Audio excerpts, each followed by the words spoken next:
Salam, sahabat motivasi iman yang dikasihi Kristus. Selamat pagi dan salam sejahtera.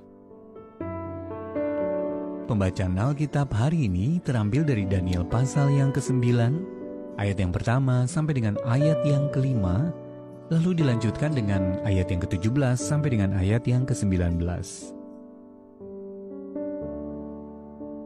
Doa Daniel. Pada tahun pertama pemerintahan Darius, anak Ahasweros, dari keturunan orang Media, yang telah menjadi raja atas kerajaan orang Kasdim. Pada tahun pertama kerajaannya itu, aku, Daniel, memperhatikan dalam kumpulan kitab jumlah tahun yang menurut firman Tuhan kepada Nabi Yeremia akan berlaku atas timbunan puing Yerusalem, yakni 70 tahun. Lalu aku mengarahkan mukaku kepada Tuhan Allah untuk berdoa dan bermohon, sambil berpuasa dan mengenakan kain kabung serta abu. Maka aku memohon kepada Tuhan Allahku dan mengaku dosaku demikian.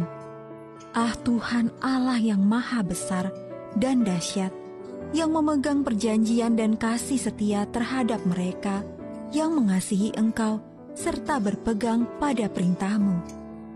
Kami telah berbuat dosa dan salah. Kami telah berlaku fasik dan telah memberontak. Kami telah menyimpang dari perintah dan peraturan-Mu. Oleh sebab itu, dengarkanlah ya Allah kami, doa hamba-Mu ini dan permohonannya. Dan sinarilah tempat kudus-Mu yang telah musnah ini dengan wajah-Mu, demi Tuhan sendiri. Ya Allahku, arahkanlah telingamu dan dengarlah. Bukalah matamu dan lihatlah kebinasaan kami dan kota yang disebut dengan namamu. Sebab kami menyampaikan doa permohonan kami ke hadapanmu, bukan berdasarkan jasa-jasa kami, tetapi berdasarkan kasih sayangmu yang berlimpah-limpah. Ya Tuhan, dengarlah. Ya Tuhan, ampunilah. Ya Tuhan, perhatikanlah dan bertindaklah dengan tidak bertangguh, oleh karena Engkau sendiri Allahku, sebab kotamu dan umatmu disebut dengan namamu. Ayat Mas Renungan hari ini terambil dari Daniel pasal yang ke-9, ayat yang kedua sampai dengan ayat yang ketiga. Aku, Daniel, memperhatikan dalam kumpulan kitab. Lalu aku mengarahkan mukaku kepada Tuhan Allah untuk berdoa dan memohon.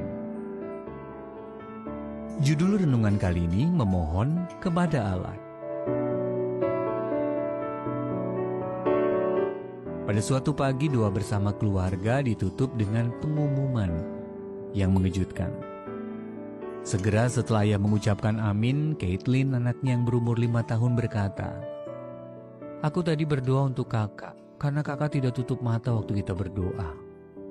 Saya cukup yakin bahwa mendoakan kakak agar bisa berdoa dengan benar, bukanlah yang dimaksud oleh kitab suci ketika orang Kristen didorong untuk berdoa bagi orang lain. Tetapi setidak-tidaknya Caitlin menyadari bahwa kita dapat mendoakan orang lain." Oswald Chambers, seorang pengajar Alkitab, menekankan pentingnya doa bagi orang lain. Ia berkata bahwa mendoakan orang lain menempatkan diri kita dalam posisi Allah. Kita memiliki pikiran dan pandangan Allah. Kita mendoakan orang lain menurut pengenalan kita akan Allah dan kasih-Nya bagi kita. Kita menemukan contoh doa yang sangat baik dalam Daniel pasal yang ke-9. Daniel memahami janji Allah yang menggelisahkan bahwa orang-orang Yahudi akan diperbudak di Babel selama 70 tahun. Yeremia pasal yang ke-25 ayat yang ke-11 sampai dengan ayat yang ke-12. Saat menyadari bahwa 70 tahun itu segera tiba, Daniel mulai berdoa.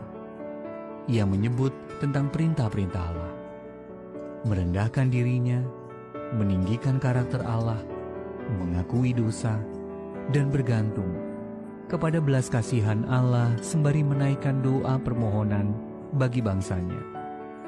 Daniel pun mendapat jawaban langsung dari Allah. Sahabat ODB, tidak semua doa langsung memperoleh jawaban yang begitu dramatis.